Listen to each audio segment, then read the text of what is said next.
Part 2. The 4 types of qualifying questions. Chapter 7. Can you do the job?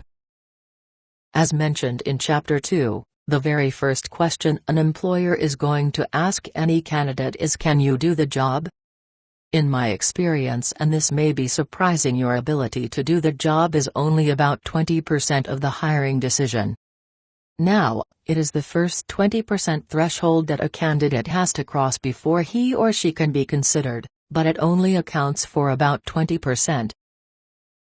Most candidates get really upset when they don't get hired but are told they are the most qualified candidate. Most candidates don't understand that any candidate who gets beyond the first 2 interviews is qualified to do the job, at least in someone's opinion. But being qualified, even the most qualified, won't get you hired. In addition to being qualified, the candidates who get hired are the ones who sell themselves better than anyone else, as mentioned in previous chapters. The candidates who are liked better than the others, prove to be less risk than other candidates, and are the ones who are the most affordable are the ones that get the jobs. Now, having said this, a candidate still has to establish his or her ability to do the job. It is the very first group of questions you will get. You have to answer them well to get to the other questions. But the essential step beyond that is selling yourself. These are going to be factual, what did you do type questions. The interviewing authority is trying to discover your skill level or potential.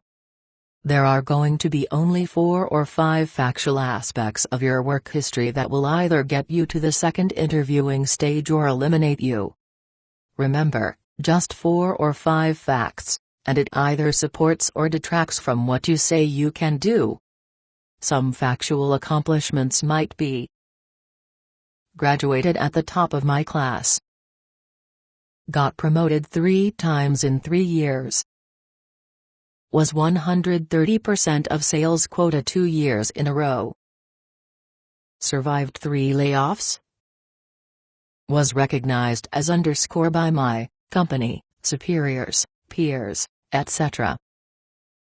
Provide any facts that can be benefits to the employer. The further into the interviewing process you get, the more focused your facts might be. For instance, if you find that there has been a lot of turnover in the position you are interviewing for, you can emphasize your stability in previous positions. So, let's look at some of the common questions interviewees are asked, and how you can best answer them so you can move to the next phase in the interview process on the way to getting a job offer.